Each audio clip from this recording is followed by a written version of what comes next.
Durand cup 2025 আজকে derby match হয়েছে কলকাতায়, ইস্ট বেঙ্গল ভার্সেস মোহনবাগান, এবং সেই ম্যাচে ইস্ট বেঙ্গল 2-1 মোহনবাগানকে হারিয়ে দিয়েছে। কিন্তু দর্শক, আমি কিন্তু এটা বলতে আসিনি। আমি যেটা বলতে এলাম সেটা হচ্ছে যে আজকের এই ম্যাচকে ঘিরে এই যে দুটি ক্লাব মোহনবাগান এবং ইস্ট বেঙ্গল, এই দুটি ক্লাবের সমর্থকদের একটা অংশ এমন একটা উদ্যোগ নিয়েছিল যেটা অনেকেরই দিল জিতে নিয়েছে, মন জয় করে নিয়েছে। কি সেটা? সেটা হচ্ছে ব্যানার পোস্টার। দেখুন কি লেখা, দেখুন দর্শক, ওয়েট একটু বড় করে দেখাচ্ছি। প্রতিটি হিন্দু শরণার্থী আমার ভাই, অনুপ্রবেশকারীর এদেশে ঠাঁই নাই। সবুজ মেরুন, তার মানে মোহনবাগান সমর্থক। এবার দেখবেন মাঠের মধ্যে কি ছিল। ওয়েট,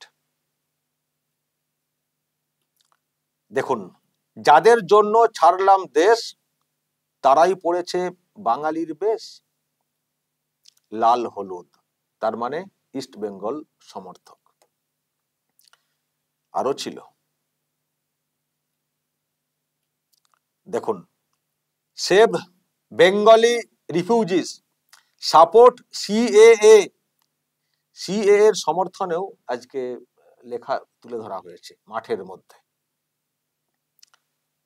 আরো একটা দেখুন, ওই লেখাটা যেটা বাইরে ছিল, প্রতিটি হিন্দু শরণার্থী আমার ভাই, অনুপ্রবেশকারীর এদেশে ঠাঁই নাই। বুঝতে পারছেন, আজকের ম্যাচের রেজাল্ট যাই হোক না কেন, ইস্ট বেঙ্গল জিতেছে, মোহনবাগান হেরেছে, ওখানে হয়তো হার জিত হয়েছে, কিন্তু একটা বিষয়ে এই যে দুটি ক্লাব, তাদের এই যে যারা সমর্থক, তারা কিন্তু ঐক্যবদ্ধ ছিলেন।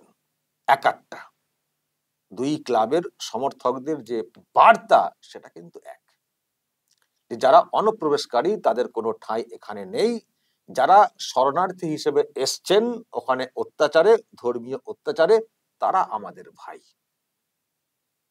এই যে দুটো বিষয়, এই দুই বিষয়ে কিন্তু একাট্টা একটা ভাব দেখতে পাচ্ছি, এবং সিএ এর সমর্থনেও একটা প্রচার বা এটাকে তুলে ধরা। যেটা যেটা বলছিলাম দর্শক, যে এই যে বিষয়টা, দুই ক্লাবের যারা সমর্থক তারা আজকে যে উদ্যোগটা নিয়েছিলেন, এটা কিন্তু অনেকেরই দিল জিতে নিয়েছে। প্রিয় দর্শক, আমি শফিকুল ইসলাম এবং আপনারা দেখছেন আরামবাগ টিভি। আগে কি দেখতাম দর্শক? আগে কি থাকতো মাঠেতে? আগে থাকতো এই ধরনের ব্যানার। আগে থাকতো এই ধরনের ব্যানার, একটু বড় করে দেখাচ্ছি। ওয়েট, ভারত স্বাধীন করতে সেদিন পড়েছিলাম ফাঁসি, মায়ের ভাষা বলছি বলে আজকে বাংলাদেশি।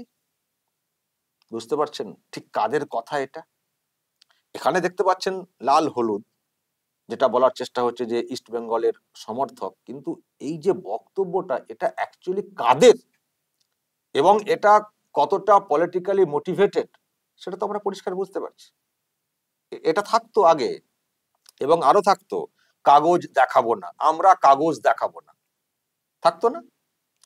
তো এবার যেটা দর্শক দেখতে পেলাম, কার্যত কাউন্টার ও এইসব লেখা। ঠিক আছে, আমরাও লিখতে পারি, আমরাও তো সমর্থক, আমরাও তো মোহনবাগান ইস্ট বেঙ্গলের সমর্থক। তো ওটা যখন কেউ মানে দিতে পারেন, আমরাও দিতে পারি। কেন বাংলা ভাষাতে কথা বললে বাংলাদেশি হতে যাব? আমরা তো এখানে আছি, তো আমরা তো অবৈধ অনুপ্রবেশকারী না তো, বা যারা এসছেন তারা শরণার্থী, তো তারা তো থাকতে পারবেন, তো সিএ তো এখানে আছে তো। তো ফলে আজকে এই উদ্যোগটা পরিষ্কার, যেভাবে আজকে নেওয়া হয়েছে, কার্যত কাউন্টার, কার্যত কাউন্টার। চলো এবার সামলাও। তবে দর্শক, আমি এইসব মানে দেখে ভাবছিলাম যে আজকে যেটা হয়েছে নিশ্চয়ই দিদিমণির নজরেও আসবে। তো তারপরে আমার ধারণা, পুলিশের যারা দায়িত্বে ছিলেন আজকের এই ম্যাচের, তাদের তাদের উপরে কোপ পড়তে পারে, বা তারা রোষে পড়তে পারেন দিদিমণির, পুলিশ মন্ত্রীর, যে তোমরা কি করছিলে, কি করছিলে, এই ধরনের ব্যানার পোস্টার কি করে মাঠের মধ্যে এন্ট্রি করলো, বা এইভাবে দেখানো কি করে হলো, কি করছিলে তোমরা? সিএ এর সমর্থনে ওখানে বার্তা দেওয়া হয়ে গেল, যেটা লাইভ টেলিকাস্ট হচ্ছিল টেলিভিশন চ্যানেলে। আমার ধারণা দর্শক, পুলিশের যারা দায়িত্বে ছিলেন তারা কিন্তু কোপে পড়বেন, শাস্তির মুখেও পড়তে পারেন, রোষের মুখে তো পড়বেনই, যেটা কি হয়েছে মাঠের মধ্যে এই রকম ব্যানার পোস্টার ঢুকে গেল। আগে যেটা হতো সেটা ঠিক ছিল, নিশ্চয়ই সেটাতে খুশি ছিলেন, মানে এই যে যেটা বলছিলাম এইসবে উনি খুশি ছিলেন, কিন্তু এই রকম ব্যাপারটা আজকে হয়ে যাবে, মানে এটা তো ভাবতে পারেননি, এটা তো ভাবতে পারেননি। পুলিশকে সব সময় নজরদারি করতে বলা হয়, তো সেখানে এই সব হয়ে যাবে এটা তো মানে ভাবতে পারেননি। ফলে এটা দেখে আমার ধারণা দিদিমণি কিন্তু খুবই ক্ষুব্ধ হবেন, খুবই ক্ষুব্ধ হবেন, এবং পুলিশের বিরুদ্ধে ক্ষোভ প্রকাশ বা ব্যবস্থা নেওয়ার বিষয়টা যেটা বলছিলাম, কোপ কোপ হতে পারে। আর সেই সঙ্গে দর্শক,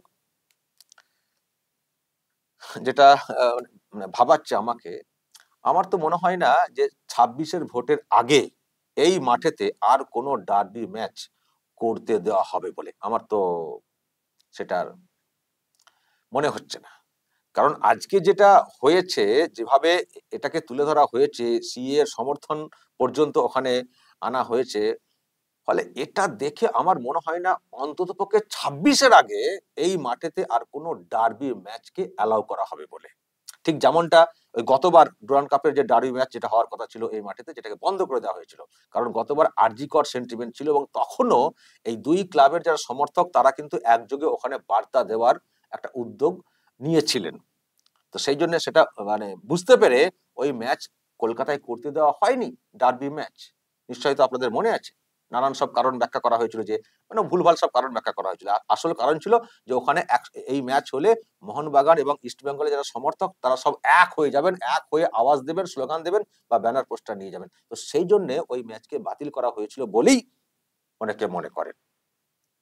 কিন্তু হয়তো ভেবেছিলেন যে আর মনে হয় ওই রকম কিছু হবে না, এবার আমরা যেটা করব সেটাই থাকবে।